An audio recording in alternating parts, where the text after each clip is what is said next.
gonna start recording. Mhm. So, right, I think it's time.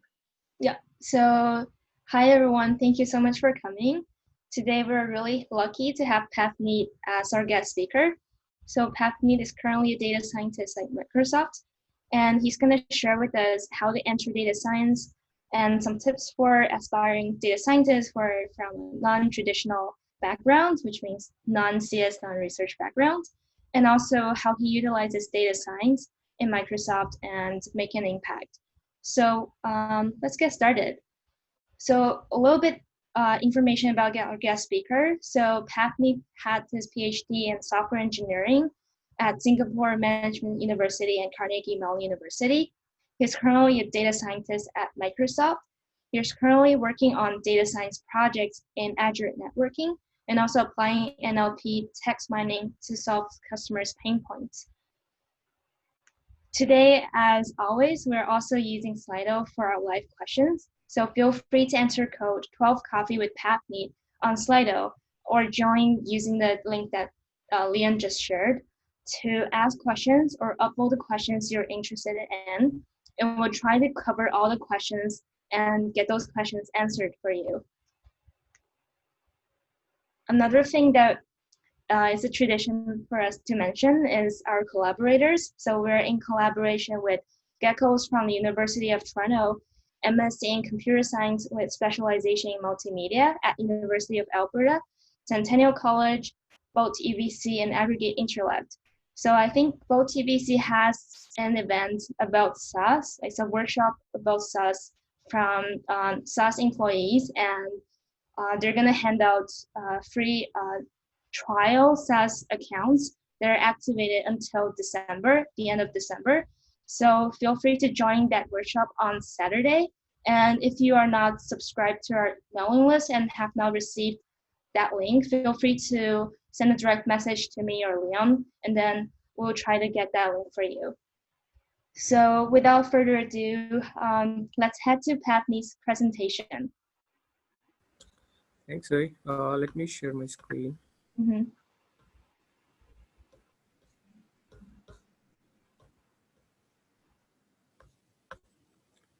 Let me know if you could see my screen. Yep, we can see it. Okay. Why is it not maximizing?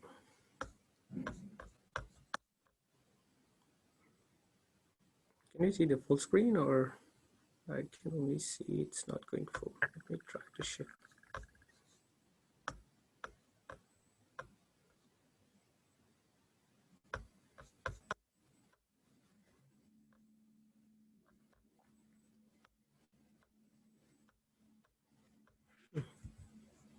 Okay, looks good. Yeah. Cool. Thanks, Zoe, for the introduction. So I think Zoe already introduced me, so I think we can just move on to this thing. I'm sure you must have seen these photos kind of, either on the internet or maybe in movies or something.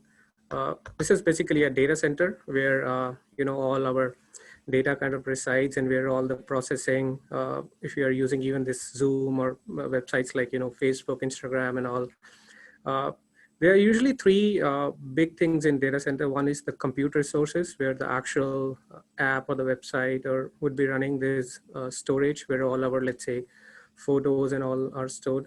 And then the third part is the networking devices, which kind of like connect, these devices together, and then they carry traffic from our customer devices to the actual application servers which are running in the data center. So this is like a kind of, I just want to give a brief overview before I tell about the things I'm working right now in Microsoft. This gives like an overview of how the data center looks like. We have the client side where, we have our desktops and mobile devices. These are connected to data center where you have the application, the servers which are running the applications or the apps. Then you have database storage where all the photos, files, etc. are stored. And in between, you see between clients and data center, there are things called router and switches. This is how the traffic actually flows between customer or clients and data centers. This is where my kind of work comes into picture. Uh, so this kind of gives you of how, a topology of, as your network is connected. On the right side, you can see like, thousands or probably millions of wires, how they are connected to each other. These are all the networking devices uh, through which, traffic is being carried. So what I exactly do at Microsoft, so all these networking devices which you're seeing on the right, they are just like any other, let's say you could something similar to PC, but carrying traffic, and also they will be continuously sending out logs. This is basically called syslogs, which gives an information about that particular device. It usually have information like what's the date, what's exactly the name of that particular. So every device would have a name, and then they will have certain message on top of it. Let's say a particular device is getting heated up, so it might send a log like, oh, temperature is above certain limit and all. So what I do with Microsoft, we have, if you see all these network devices there, this is just an example of one data center. Azure has over like 50 data centers around the world in Singapore, Canada, US, and everywhere. And all these devices are actually sending out these logs every 2 to 3 minutes. And every 2 minutes, they'll be sending probably thousands or hundreds of thousands of logs. This is basically the logs which we keep on getting every 2 to 3 minutes. So the goal here is how do we make sure that these devices are up and running all the time? So we do a lot of like anomaly detection on these syslogs. The goal is to find devices which are behaving abnormally. If let's say you are doing shopping on a website like Walmart, or browsing Instagram or anything like that, if one of these network devices goes down, right, you won't be able to access that particular website. And especially in situations like Black Friday is coming, so a lot of people will be doing online shopping and all. So I think it becomes even more critical that all these devices are running perfectly fine, but there are always issues given the scale of the network here. So our goal is, can we use these kind of logs that are coming from these devices to kind of, find any of the devices which might be behaving abnormally? Can we do predictive analytics so that even before customers like you and me who are browsing websites and all, or using apps and all, wouldn't be able to know that there's actually an issue going on? So we use different ML algorithms to find patterns, to find devices which might be problematic. Largely, we kind of work on detecting hardware or software issues, because these are pretty much like a device similar to a CPU.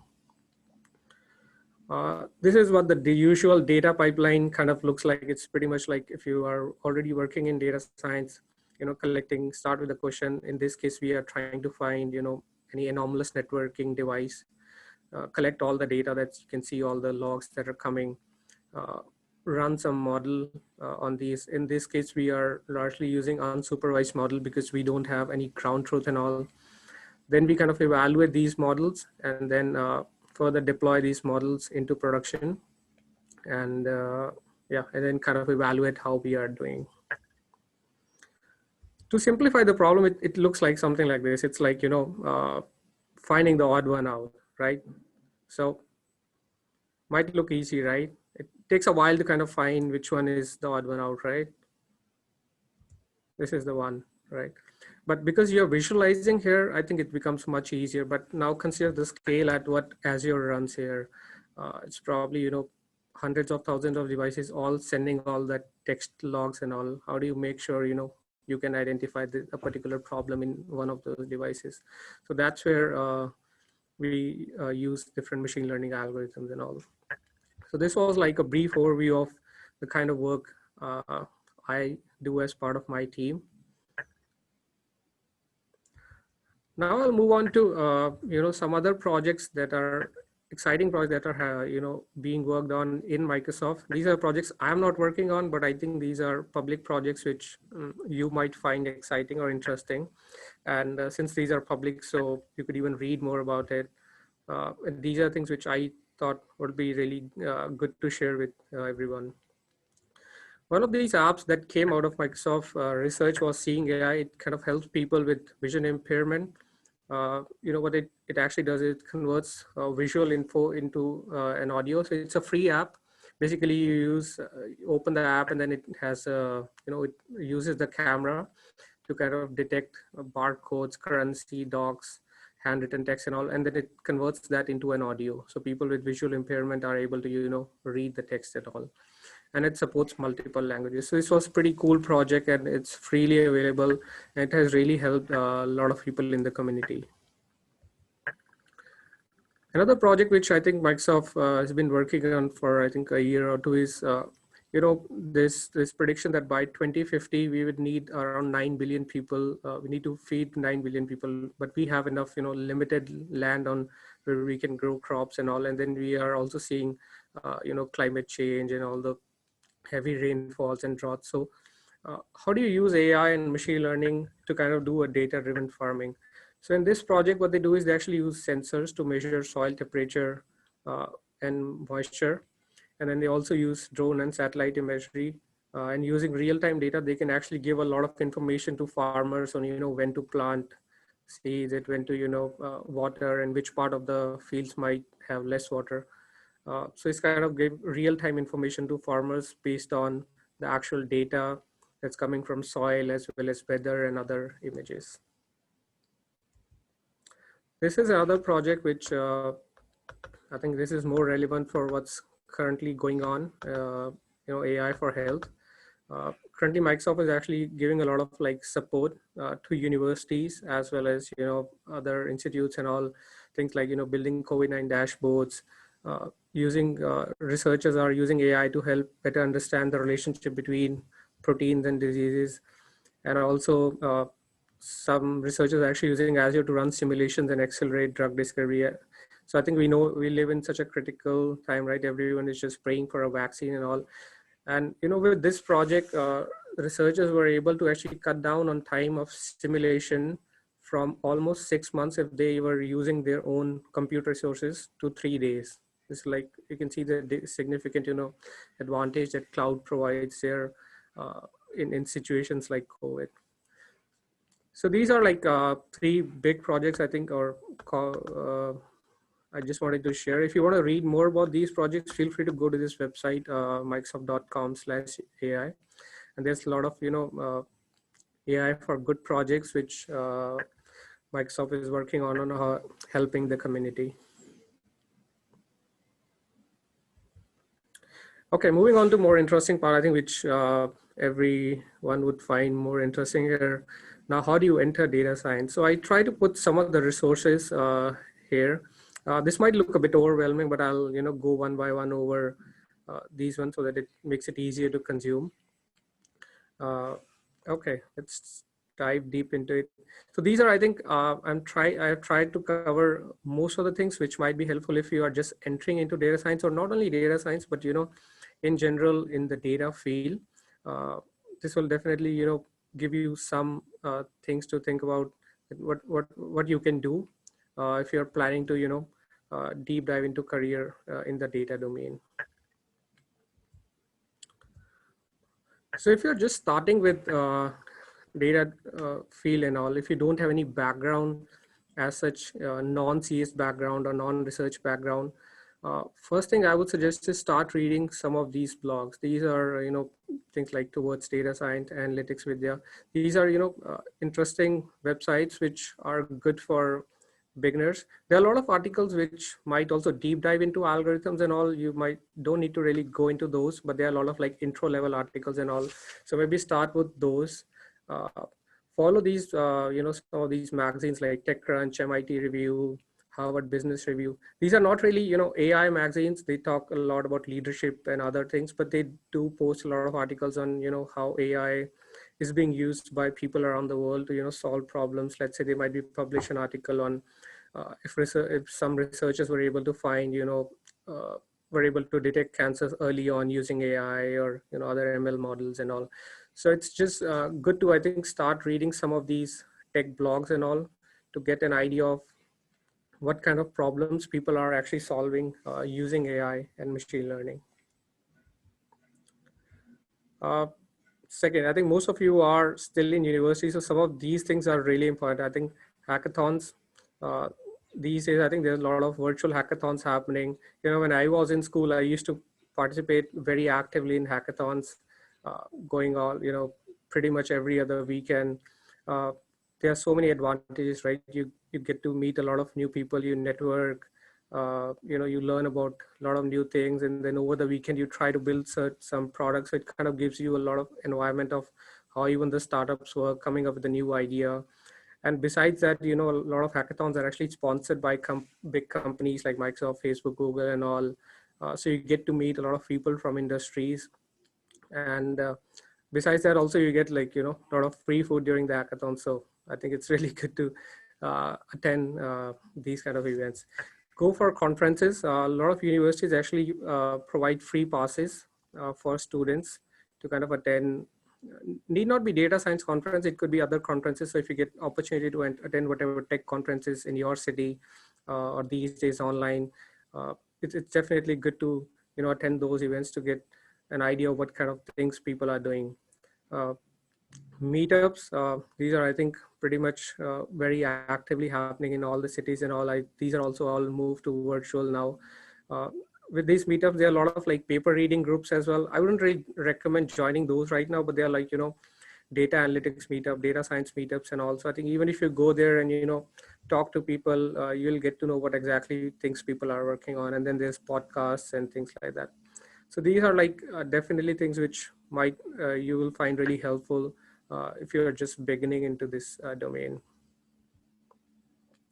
So this is something quote I really like from CEO of Microsoft: build partnerships before you need them. A lot of times students actually make this mistake of, start networking in the final year or even later, final semester and all.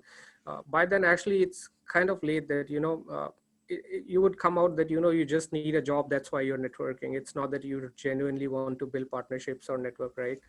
So the goal here is, even if you are early on in your school, first or second year, start going to, as I mentioned, hackathons, other conferences, meetups, and all.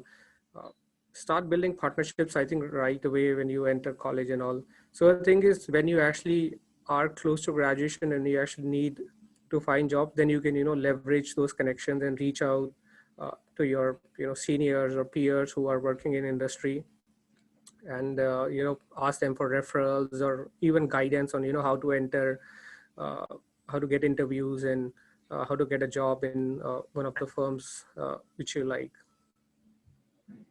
So I'll just give example of what happened exactly. A lot of times we kind of think that networking is actually not that helpful.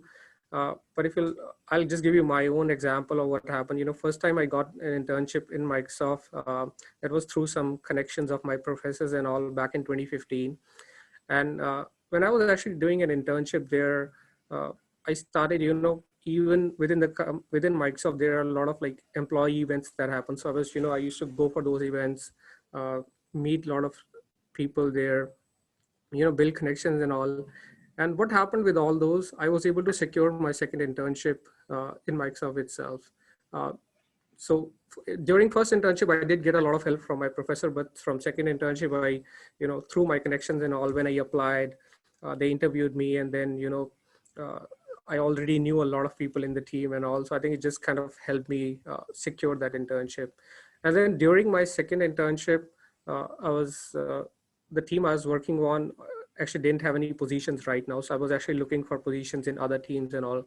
And that's when I started networking and, uh, interviewing with other teams and all. That's how I landed into the current job that I'm working on now. This might seem that everything happened in Microsoft, so it might be seems pretty easy, but actually Microsoft is pretty big, right? So these three teams which I worked for during my internships and my current job, they are all completely different teams. And also you could think of as like three different companies in a way. uh, so I think, yeah, this is kind of like, I just wanted to point out how networking can actually help you in securing internships as well as full-time jobs. I mean, that's not the only goal, but also I think it's also to improve your skills and learn different things which people are working on. Okay, moving on to some of the tools and languages. Uh, if you're just starting in data domain and all, I think these are some of the tools. Power BI and Tableau are, intro level, or I would say tools for data visualization. You know, start working on, start using these tools. They do have free versions for students as well as personal versions and all. Power BI is from Microsoft and Tableau is from Salesforce. And these are very easy to use tools. They have like drag and drop. So you grab some open source data. These days, there's a lot of like COVID related data set that's there. You know, grab a data set, build some simple charts and pie charts and other kind of graphs and all to kind of get an idea of the things people kind of do when they are playing around with data. So it'll help you get started. Uh, and if you're really looking into building your career in data science, data engineering, any of those domains, uh, it's really mandatory to learn one of these language. Not one of these, actually. Python or R are really important, and then SQL is a database language. So uh, it's really important to actually learn these languages. And then these are two websites. I just uh, put it up here, but there are multiple, many such websites and all, which can help you learn these programming languages. I just found that these were quite interactive. So I hope you would find these really helpful to kind of practice Python or other programming languages. And I can share these slides with you later on so that, it makes it easier for you guys. So I was, reading some Wall Street Journal. I came across these two articles on, how MBA programs are actually adding STEM into their, curriculum and all. There are many reasons for it. Partly it is to, lure international students who have visa issues and all. But also I think there's also that part that, a lot of MBAs used to obviously focus on leadership, marketing, finance and all. But now, given that there's a lot of data science that's being becoming very common and all, so a lot of these MBAs are also feeling that they should also know things like Python. So like in this case, Columbia University actually ran a Python program, or like over the summer, and it almost got like 400 alumni which actually attended this program. And these are the people who are already in the industry, but they somehow found that during their MBA program they were not able to learn certain skills which are helpful in the industry. So that's why they came back to the university, or rather I think it was online, uh, and then they attended this particular course. So even though they might not be working on programming in their everyday job, but it's really helpful, and having those skills can actually advance your career and give you an edge over others who might not have those skills. Social media, I think we all use social media all the time, right? Using LinkedIn, Facebook. Uh, so we can leverage these sources to actually upgrade our skills, especially on LinkedIn. There are a lot of, like, if you want to use Instagram lingo, there are a lot of influencers who keep posting things like uh, new research papers or new algorithms or new problems that people are trying to solve. So you could follow some of those popular people. They keep posting a lot of articles, and also it'll give you an idea of what exactly is going on in the field. uh, Follow the companies which you want to your dream companies and all, Microsoft, Facebook, Amazon. uh, these are some of the research groups and all which put on the AI or ML related projects and all. Like I was following this Facebook AI page on Facebook itself, and they came up with this algorithm where if you have if you have a living room, right, you are trying to model that. What you could do is you click a picture, and then based on, they use computer vision and other image recognition to kind of give idea of oh, this, they would suggest that this lamp but might really fit well with your other furniture and all. So they use a lot of like cool technologies. So you don't really need to go into the algorithms of those, but it will definitely give you an idea of how it impacts our own lives, right? If when you are actually and it is something, a common problem, right? If you are buying a new home, and you'll obviously do all those things, and also how AI is trying to solve these common everyday problems and all. And then I think Twitter is also one of the good, place to follow, people who are working on AI. Also, I think there's another thing is, there are a lot of like AI memes pages and all, which, kind of, you want to make learning fun, right? Otherwise, if you're just directly going learning about data science and all, you might, get bogged down with all the mathematics and other things and all. Uh, to make it fun, you just follow these kind of pages as well. So I'll give you some examples of, this one is one of the examples which I found quite funny. Everyone wants to become data scientist, but when it comes to learning math and all, it's a tough thing, right? So this one is also one of them. So I think these are kind of like makes learning a lot more fun, and yeah, I think it's really follows these kind of pages and all to kind of know what's going on in the community. Okay, next moving on to boot camps and all. I just mentioned a couple of these companies. These are Canadian companies and all. I mentioned these two because they actually do like in-person boot camps, usually 8 weeks to 12 weeks, in-person classes, or they used to do. Now I guess they're also doing it online and all. There are a lot of online boot camps, but obviously if you are just starting, I guess, and if you are the kind of person who prefers to sit in classrooms and, learn among the peers and all, some of these are good examples of, which, and they have a lot of like intro level courses into Python, data science, machine learning and all. So if you're just, starting into these boot camps, you might find these helpful as well. And then we have this massive online open courses. I'm sure you would have heard of all the websites like Coursera, edX, Udemy and all. I wouldn't jump, directly enrolling for these courses because a lot of them actually have, they go deep into, math, statistics and all.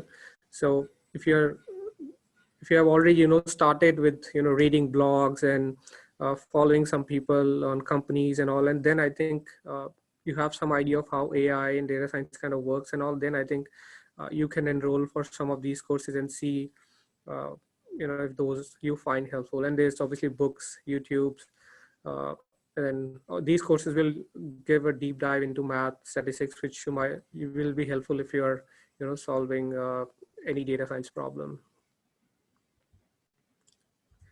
This is really important. I think as a student, when you are kind of trying to look for jobs and all, building a portfolio is really important. And there are multiple ways to actually build a portfolio. Let's say you take a course on Coursera or any other online platform and you build a small project or a web app or any other app or any other data science project. As long as it's not proprietary, it's like you can put that up on GitHub, let people see what exactly you have done. You can once you get an understanding of bit into data science and all, and then you have worked on some of these projects either as part of online course or in your university, you can write articles on LinkedIn, Medium, share it with your friends, share it with your network, and also that it kind of gives an idea of the things you're working on. And there's this website called Kaggle, which is has a lot of like data science competitions, and also this is also one of the good platforms to kind of start exploring, and they have a lot of data sets up there, and a lot of people actually post solutions also there. So if you are really just jumping into it, you could even see how people are actually solving these problems. And then one thing which a lot of, I think, data science kind of like, if you are moving, a lot of people actually miss out is learning about software engineering. Because if you are building some kind of ML model and all, they won't be usually standalone. You would have to integrate it with some software or an app or anything like that. So I think learning at least basics of traditional software, how development happens, testing and deploying to production, these are things which would really be helpful. So just to give you a simple example, let's say if you're browsing Instagram, right, you see some ads. So those are basically, they would be using some kind of ML models to kind of show where to show ads and when to show and all. And then the actual app is being built from software as part of the software engineering. So kind of how they are integrated into both of them are integrated together. So I think definitely learning about software engineering basics and all, and which I think data science course might not teach you, but it's definitely good to learn these things. If you are working in one of these companies, this will be really helpful. Uh, Moving on to cloud, what's happening with COVID and all, a lot of companies which were actually thinking of moving to cloud in next 3 to 4 years, they have actually all squeezed into last 3 to 4 months and all. So a lot of, articles and blogs say that, how innovation has, COVID has actually helped with a lot of like tech innovation, in terms of a lot of companies are already moving online because they know how important it is. And these are some of the popular clouds: Azure from Microsoft, then there's Amazon, AWS, and Google Cloud. These are most popular ones. uh, Eventually, if you are transitioning into any data science or data analytics or data engineering jobs and all, it's more and more it's becoming mandatory to actually have knowledge of at least one of these cloud services or cloud businesses. uh, and it will eventually become mandatory, as part of any kind of data job that you are trying to enter. So learning any of these clouds is really helpful. And then all these clouds actually provide a lot of certifications and all.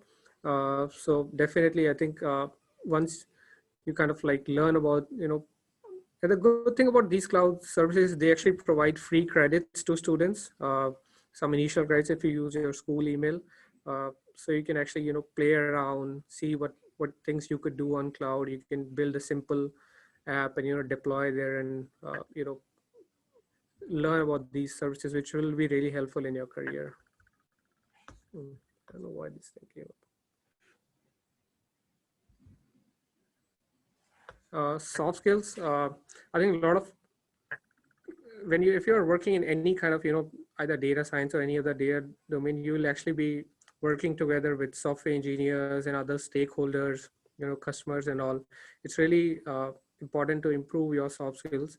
I've put analytical reasoning here. It's basically asking the right questions, because even before you start solving a problem, it's really important to ask the right questions, and then you start collecting the data. And then I think improving communication skills, because on pretty much everyday basis, if you are working and building those models, you would need to explain how they actually work, and how they would be actually helpful for the stakeholders whom you are building. So improving soft skills is like one of the most important skills as part of uh, the data field. So these were some of the things which I think are really helpful. Now I'll move on to some, the most interesting thing is grad school. A lot of, I think, students, you might be thinking of, moving to grad school, either if you don't have a data science background.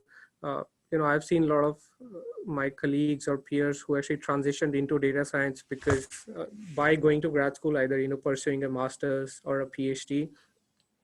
So definitely, I would say grad school is one of the good options if you are looking into, transitioning into data science.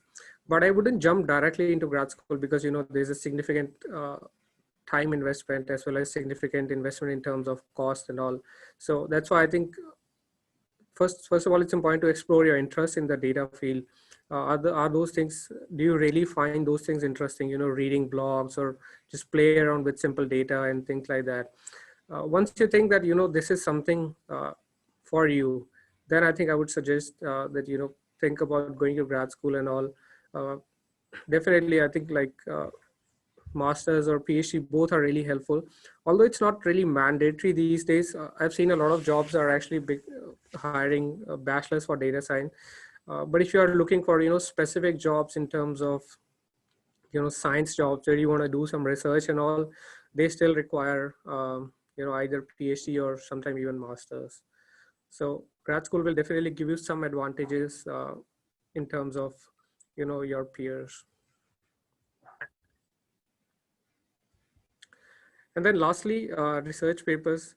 Again, I think I just put this in the end because this is something you wouldn't really, would want to jump, because these are highly technical. And if you don't have research background, then I think it'll be really overwhelming. So once you kind of like start exploring your interest in the data field, then I would say, and as part of grad school, most probably you would, you know, read those research papers in from ML conferences or journals and all. So this would be something I would say last on my list to kind of, if you are exploring your interest in this domain. So these were things I thought I just put together, which I thought would be helpful. I'll just leave it here for maybe a few seconds to kind of browse. And I can share this particular slide. Uh, Again, I have not covered a lot of things here just because of, limited space. Uh, Things like, domain knowledge. If you are working in whichever company or team you're working on, this obviously you cannot work in any data kind of problem unless you have domain knowledge and all. So I've left that out. And then there are so many other things and all. And the websites which I mentioned are kind of like will give you an idea, but there are tons of other websites, helping you with programming languages and, online courses and things like that. And some of these things you would probably do, once in a while kind of thing, right? Maybe like a boot camp or a grad school, you might go once, but there are things which are, you would probably do it regularly. Things like, learning new tools, uh, following people on LinkedIn, Facebook, and then, upgrading your skills, reading new research papers or doing online courses. They are more, learning as you go.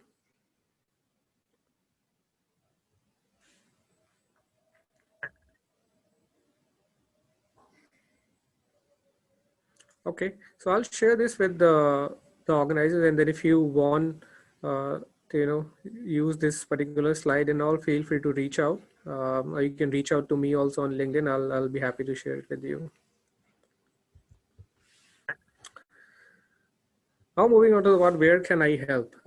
Where I think I can be helpful, hopefully. One-on-one mentorship. If you're looking for a mentor in terms of you're looking to enter in, the data field and all, and you're kind of lost what things to do, what courses to take, or, any other help related to tech or any other, career related help do you need, feel free to reach out to me. If you want to, we can even have a Zoom call. I'll be really happy to help. Are you looking for job referrals opportunities in Microsoft or other tech companies? I have, friends in Google, Facebook, and other tech companies and all. Feel free to reach out to me if you want to put referrals in any of these companies. You find any interesting positions, looking for internships and all.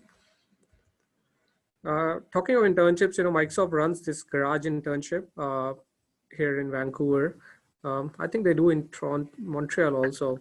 So if you are, this is mostly geared for students who are already in computer science, mostly for bachelor's and master's. And we have summers as well as winter internships. So if you are looking for internships, I would definitely suggest looking for, checking for garage internships. Our winter internships is actually starting next month, and then we have summer internships. So we run twice a year. Do you want me to, if you need any help with your LinkedIn profile, need any help with your resume and all, I'd be happy to, help you out. If you're targeting a particular job, how to, target your resume or LinkedIn for those particular jobs, what all things you should be mentioning and all. And yeah, those will be very helpful. Are you looking to go into grad school? I've actually been helping a lot of students with grad school applications, things like, writing statement of purpose or letter of recommendation. These take up a lot of time and all. So, if you are looking and want me to, help you proofread or, go through any of these documentations and all, feel free to reach out, and more than happy to look into these also. And if you're not looking of any of these, that's okay. Let's catch up for a virtual coffee. Maybe discuss travel, politics, or any of the interests you have. So happy to discuss those also. Okay, I'm pretty much coming to the end of my presentation. Just wanted to mention a few things, as your credits. So as a student, if you go to this website, aka.ms, Azure for Students, all the students actually get $100 credits for use if you use your school email. This is basically you can do anything on Azure, creating a VM or play around, deploy an app, or deploy a website. So you could do a lot of things on Azure. And since you get these $100 credits, I think go out and explore. Uh, and I mean, since I'm mentioning Azure, there are other platforms also give similar credits, Google Cloud and AWS, and also since you are in school, I would definitely, explore all these options and make the most of it. And one thing I want to mention, since you are attending this particular talk, we are giving extra $100 credit for all the attendees today.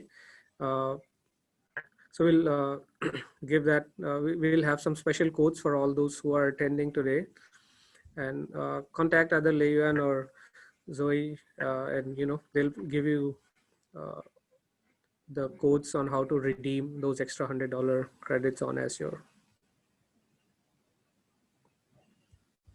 Okay, that's pretty much it from my side. Any questions, feedback? I'll be happy to take those. And this is my LinkedIn profile. Feel free to connect on LinkedIn. Uh, yeah, I'm happy to discuss more things. Pavneeet, Mustafa here. So just one thing about the LinkedIn. So there's a new feature on LinkedIn where you can just put in your QR code, and then it's usually helpful like towards the end of your presentation. People can just scan it real quick and get connected. Okay, that's cool. See, I'm from Microsoft who owns LinkedIn, but I didn't know that. Thanks. Thanks, Thank you Mustafa. so much, Pavneeet. Sorry, did I cut anyone off? Okay, that was actually one of the most comprehensive entering into data science introduction for either newbies or someone who's already experienced. So I'm really grateful for you to share so much about everything. I feel like that's really helpful, and offering help to our attendees is just something that I've never seen. Yeah, so thank you so much. I realized that we're actually more than halfway into our event time. So could we, for the following 5 prepared questions, try to limit the answer into like 1 to 2 minutes, and then we can head to Slido and see all the other live questions that people raised. Besides that, just thank you so much for the great presentation. Really grateful for that. So let's head to the first question. So what are the possible career paths as a data scientist in a technology firm? Yeah, it's a good question. I think there are a lot of paths. If you are just entering, there are obviously you can start up as a junior data scientist. It's one of the teams where you would be working with senior data scientists, and then as you progress, you'll get more independent projects, or as you get more knowledge about the domain you're working on, even you will come up with new ideas on how data science can be leveraged to solve certain problems. And then after several years, probably 4 to 5 years, when you are really good into data science and all, there are options to transition into research, where you will be building something new, maybe writing your ML algorithms. If you're working for any of these big companies like Microsoft, Facebook, they have their own research departments, Microsoft Research, Facebook Research. So there's always possibility of transitioning into those. And these days, there are a lot of specialized fields that are coming in, like AI engineer, deep learning engineer, and all. Once you already have a significant experience, that's also one of the possibilities of transitioning into one of those domains. Thank you. Sounds like there are unlimited possibilities once you head into the field. Let's move on to the next question. What are the core evaluations of a data scientist? Since we previously discussed, there's a kind of a like confusion right there. So probably we'll start with the hiring evaluations, and then we'll head into the career evaluations. Yeah, as part of the hiring and all, what skills Microsoft or other companies are usually looking for largely is Python or R, one of these languages, having basic, ML knowledge and all things like, classification, clustering, and those kind of things, which once you jump into data science, you would, those are like the first lectures and all. And then one thing which will definitely be tested as part of the interviews is, problem solving. They'll give you a particular scenario, and then, how do you actually approach a problem? How do you solve it? You obviously don't need to write an algorithm during the interview, but it's more about, how do you actually approach it?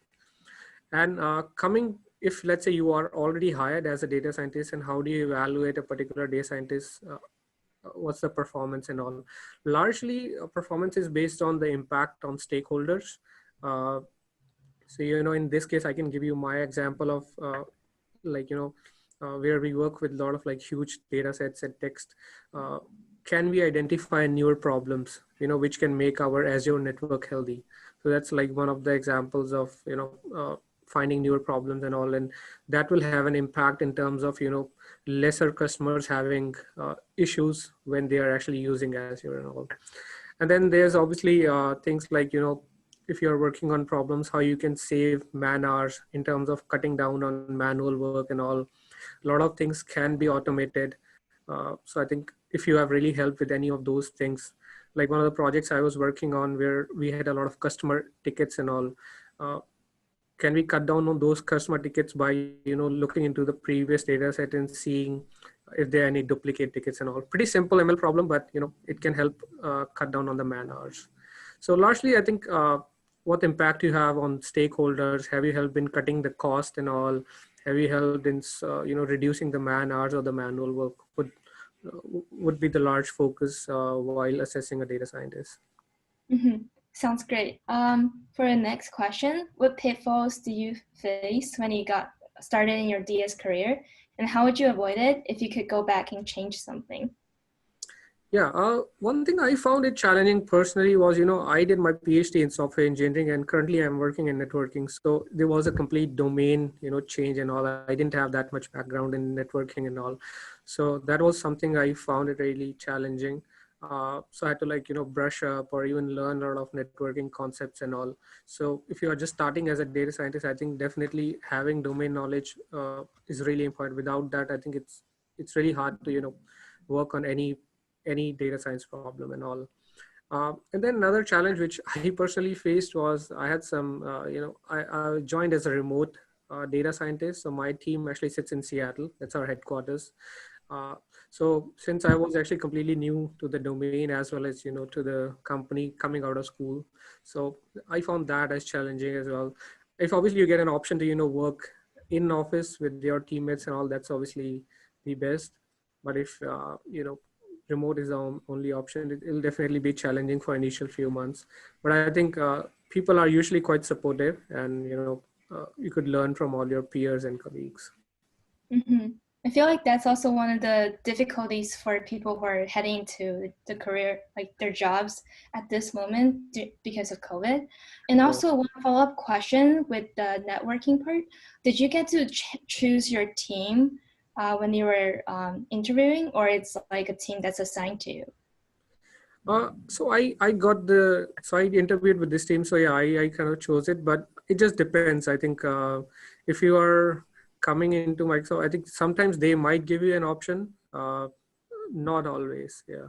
So it just varies. A lot of times I have seen, I think with bachelors, it might be a bit hard to select teams and all, but I think with either masters or PhD, what happens is because they are looking for specific skills. So that's why I think the team wouldn't want to, would want someone who has something similar background and all. So that's when I think they will give you more options. Yeah. Sounds good. Then I feel like if you're in a team that's different from your previous focus, definitely there would be a lot of self-learning in the meantime. So let's see the next question. How to best get a data scientist interview at Microsoft and prepare for it? Okay, I think it's definitely a hot question on everyone's mind, right?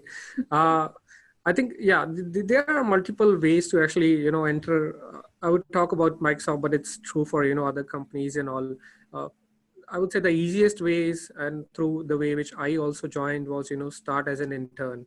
Getting an internship in one of these tech firms is actually much easier than getting a full time, because, you just get a 3 months kind of thing, right? So teams are more willing to take the risk with hiring someone new. And also start off as an intern if you can get the option and all. If not, then obviously I think that's where the part of networking comes in. Reach out to your connections, see if you have friends working in one of these tech firms and all. Are they hiring? So I think that just bypasses a lot of filters and all. You could directly hand over, or at least get your resume in the right hands and all. uh, and another thing is, I think, since data science is becoming so hot, right, and a lot of people are actually applying, there are obviously many other ways to enter into data science. If you, let's say you have a CS background, you can join as a software engineer in one of these companies, and then maybe a year or two, you can actually transition into data science. So that's not, it's not, it's not that easy, but it's not that hard. But once you are inside the company, it becomes much easier to kind of, transition into a different team, or even let's say within your team, they might be looking to solve data science problems. And since you are already there, it just makes it easier. Uh, yeah, I think those would be, and another thing I think, which I also mentioned to some of the folks who are, looking for jobs in one of these big companies and all, and sometimes they don't get directly these opportunities right out of school. What they could do is, join a startup or a smaller company. And I've seen a lot of, my friends or other colleagues and all, coming from smaller companies and then transitioning into bigger companies. Maybe once you have like a couple of years of experience, it just becomes a lot easier to enter into any of these, Microsoft, Google, Facebooks and all. Mm-hmm. That's really great advice. What are the things that you do to keep up with the trends in the data science field? Yeah, data science is moving really, really fast. I mean, we are, seeing in terms of the new research that's coming in, new tools that are being developed and all. So I did touch upon, I think, some of the things. I think one thing is definitely following, as we can call influencers, who kind of keep on posting on the things that are coming in. That's the easiest way, I would say. uh, and then obviously follow the companies you are looking for jobs and all. They keep posting on the projects they are working on and all. And then I think another thing is obviously reading blogs, uh, and then going out for meetups and networking events are really helpful, because people will be actually presenting the work they are doing and all. And you will get to know a lot of about new algorithms, or anything new that's being done in that particular field. So I would say conferences are really helpful as well in those cases. Mm-hmm. Sounds good. Yeah, I'm really kind of surprised when you talked about the influencers, because I resonated with that a lot when I was like following those influencers on LinkedIn. They're from different like famous companies, and they actually will talk about those like the most frontier technology that their companies are working on, and it's a great like cutting point for those people who want to join those big companies. So let's head to the live questions. Let me just refresh this a little bit and see what's the most upvoted question here. The first question is, do you see any colleagues coming from non-CS backgrounds? What skills do you think the non-CS backgrounds applicants should focus on? I think uh, we touched on this a little bit, but yeah, let's hear. Sure. Yeah, I think there are a lot of folks who are transitioning in from non-CS backgrounds into data science or other data fields and all. There are few things I think that are really important. One thing is definitely programming, as I was mentioned. Even MBA programs are teaching programming. So Python and R, I think, are like kind of Python, R, SQL are more like bread and butter of if you're looking into data science and all. Uh, then I think knowledge of basic machine learning, which any courses will teach you and all. And a lot of looking into, having some software engineering background, because you'll actually be working with software engineers and all on integrating your models and all. So I would say, yeah, and then and then I think also building on analytical skills and critical reasoning and all, because if you're trying to solve any problem, first thing is to, ask the right questions and all. So I would say Python, R, SQL, these are like languages, and then having basic ML skills, having some background or knowledge in software engineering, and definitely I think building that critical thinking of, asking the new questions and all. Mm-hmm. Sounds good. So it's kind of like circles back to what you previously presented. And I think a lot of us will learn a lot more when we like review what you just said. Another question is, what tools are you using as a data scientist in Microsoft? Uh, Largely, I would say I use Python on pretty much like daily basis and all. I used to use R when I was doing my PhD because I used to do a lot more statistics and all. Uh, so I would say Python is like pretty much my everyday kind of work. Then we have something like similar to SQL database, but it's like internal to Microsoft, which is like very low latency database. It's like, writing queries, and all our data resides in that. It's actually available public also if you search for Azure Data Explorer. Uh, so though that's internally we call it by a different name, but it's similar to SQL. I would say those are the two things which pretty much I use it on a daily basis, because Python is for running any kind of like machine learning algorithms and all, and then the Azure Data Explorer is for where our data resides, and also querying and then getting data from using Python to get data from there, and then running algorithms. And also, as I mentioned, I think earlier, if you know Python and SQL, then pretty much you could, you are, I mean, good to go in most of the companies and all. And good thing, I just want to briefly mention about these things, uh, a lot of tools are becoming standardized across companies these days. Earlier it used to be, if you know one tool, then you have to go into the company and learn some proprietary tool and all. But with open source and all, especially in data science, uh, a lot of tools are actually, since they are open source, so if you already learn these tools, even if you switch companies and all, the learning curves is not that high.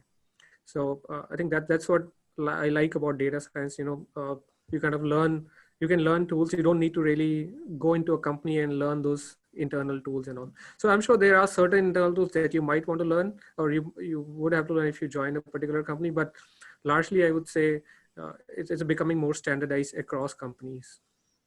Mm-hmm. I want to quickly follow up on, do you mostly do simple machine learning models, or you also work on deep learning models? And also, what kind of like open source packages are you using? Yeah, in my team, we are mostly currently using ML only. We haven't really explored data deep learning right now. The reason behind that is, we are actually getting good results even with, simpler ML algorithms and all. And probably we might reach a saturation stage at some point, and then, we'll start exploring deep learning and other, algorithms and all. Since we want to go, obviously, target those low hanging fruits first.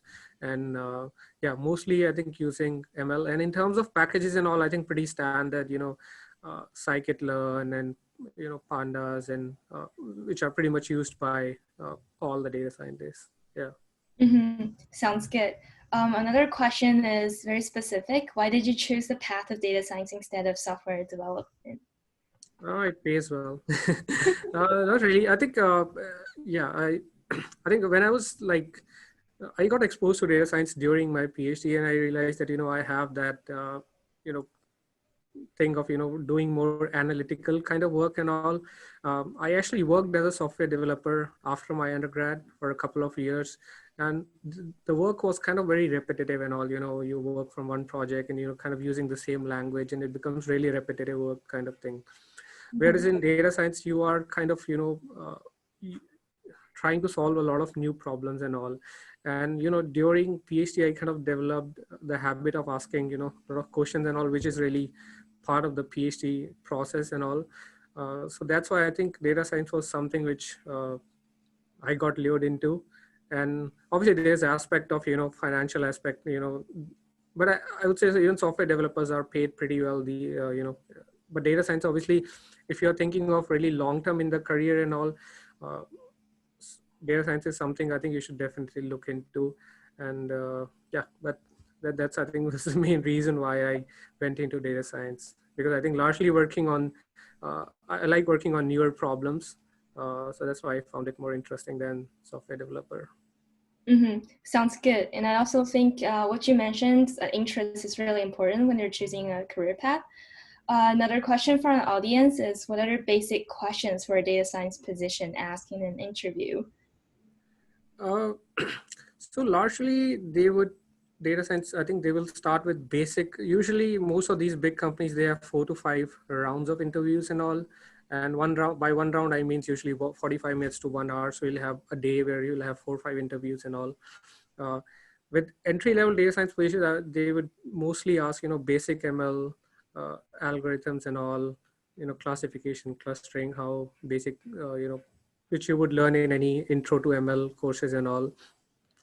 And then I think they will also test your knowledge on Python or R, one of these programming languages.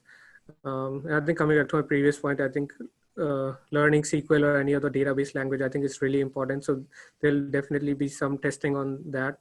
And then usually one of the round is on analytical thinking. So what they will do is they'll give you a problem, mostly from the team that is working on their own business problem, and then ask you, it's more to test on, how do you think about, how do you approach a particular problem, and how do you try to solve it. So yeah, I think just giving a business problem and how data science can actually solve that particular problem.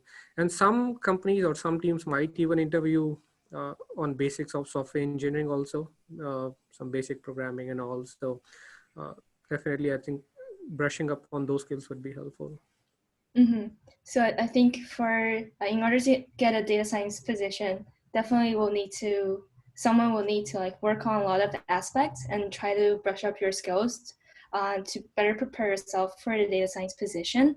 Another question is, as a STEM major who cannot afford to attend a grad program in CS, do you think it's possible to break into data science machine learning by being self-taught? I think we also covered this previously. Pavneeet was saying like you probably need to think twice before you attend a grad program because it's expensive and also there's a lot of time at stake. But definitely it's possible to break into data science machine learning with a bachelor program. But I'm also like seeking for a job these days. I realize that a lot of the job posts are asking specifically for masters or PhD. So I think for those companies, definitely it's going to be a little bit hard for you. But definitely, if you have faith and work hard, I think you'll definitely get that job. What can a master's researcher in machine learning do? Oh, One thing I sorry. wanted to just briefly mention, I think Mm-hmm. before we move on, yeah, I think so. As mentioned about the grad program, right? So, like either you can go for master's or PhD. Uh, I guess since the question is who cannot afford, right? So it's mostly the cost aspect, right? Mm-hmm. So one thing I just want to mention is I think not a lot of students know that PhDs are usually fully funded. In most of the universities, I would say 95% of the time or even more, you would get a full scholarship anywhere you go in the world.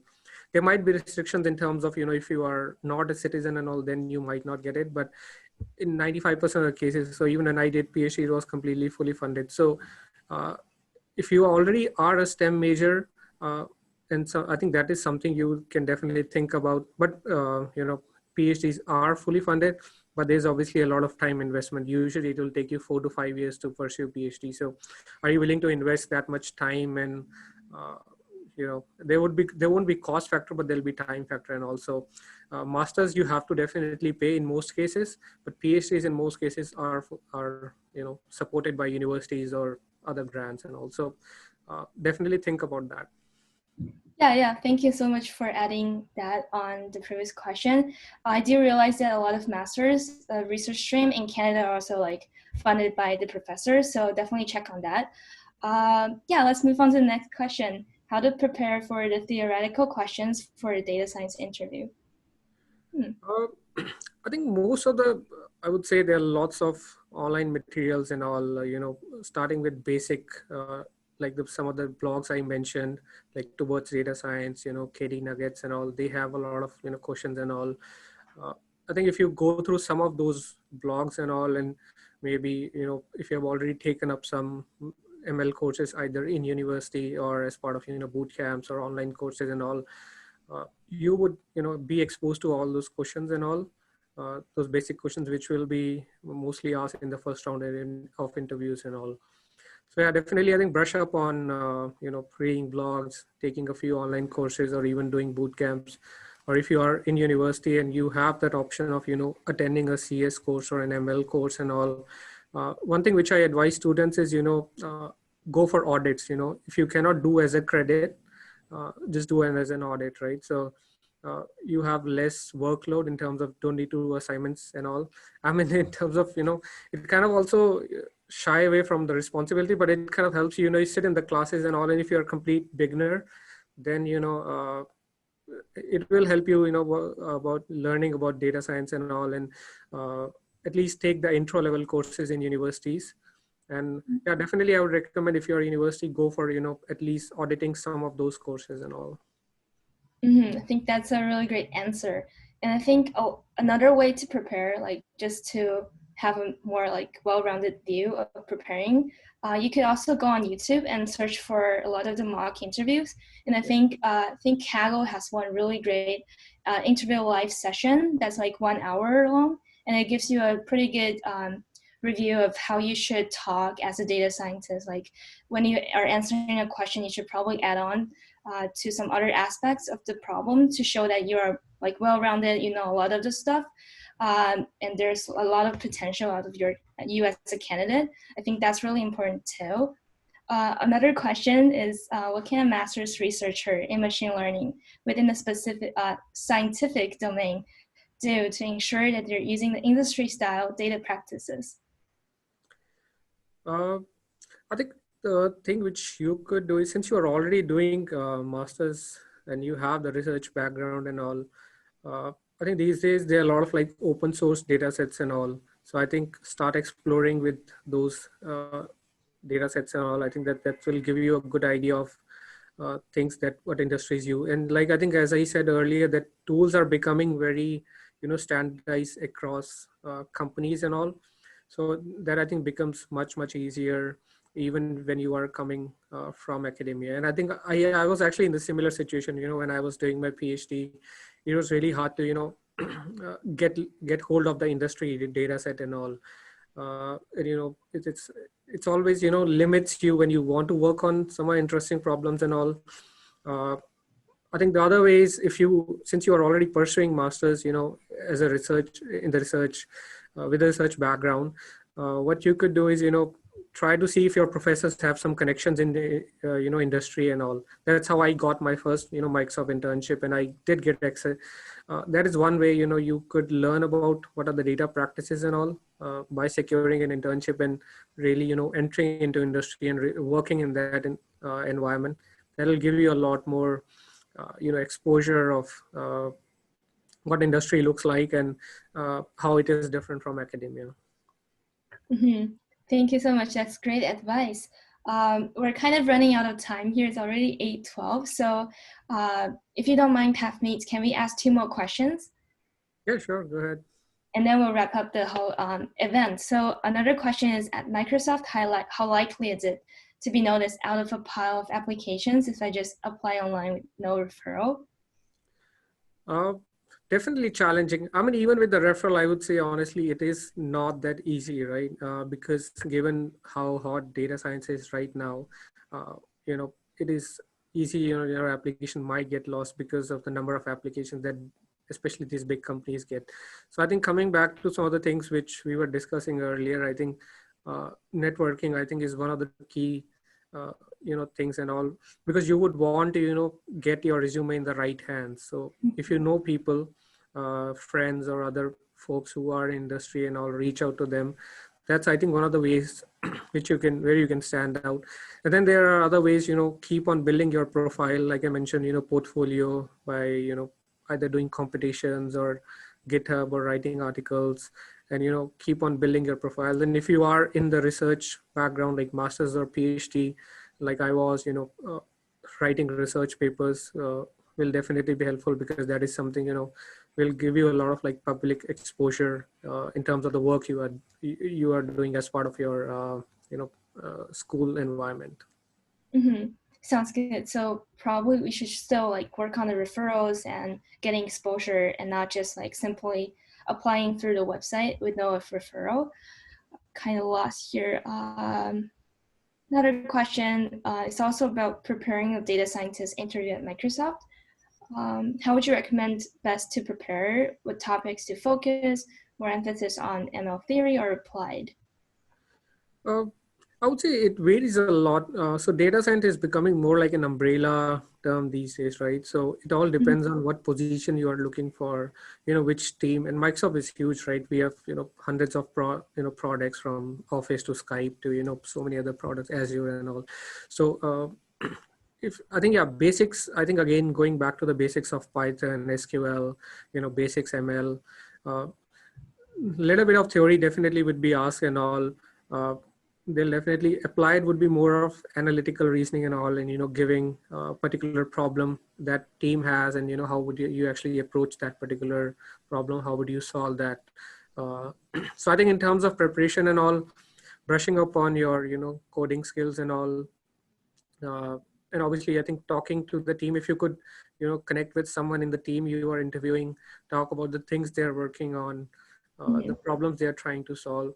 They'll give you a lot of idea on on what exactly they're looking for. And obviously job description also gives you some idea, but talking to someone in the team, or someone who is in a sister teams and all, will give you a lot more idea of the kind of problems they're trying to solve and what the interviews look like. And some of the interviews are very specific and all. If you're really going into some AI engineers or deep learning, they will go a lot more into algorithms and all. So I would say varies a lot by the position you're applying. Mm-hmm. So thank you so much, Pavneeet, for your time and all the sharings to everyone, and also the free Azure credits. Yeah, so if anyone has their answers unanswered today at our event, feel free to connect with Pavneet on LinkedIn and then shoot him a message, ask politely. And thank you so much, everyone, for attending our event. I personally learned a lot, and I just want to thank Pavneet again for helping out our students. Thank you so much. Thank you. Thanks again for inviting me. And thanks everyone for Pavneeet. joining. Thank you so much. Yeah, and feel free to connect with the organizers and also Pavneet. See you guys at our next event. See ya. Bye.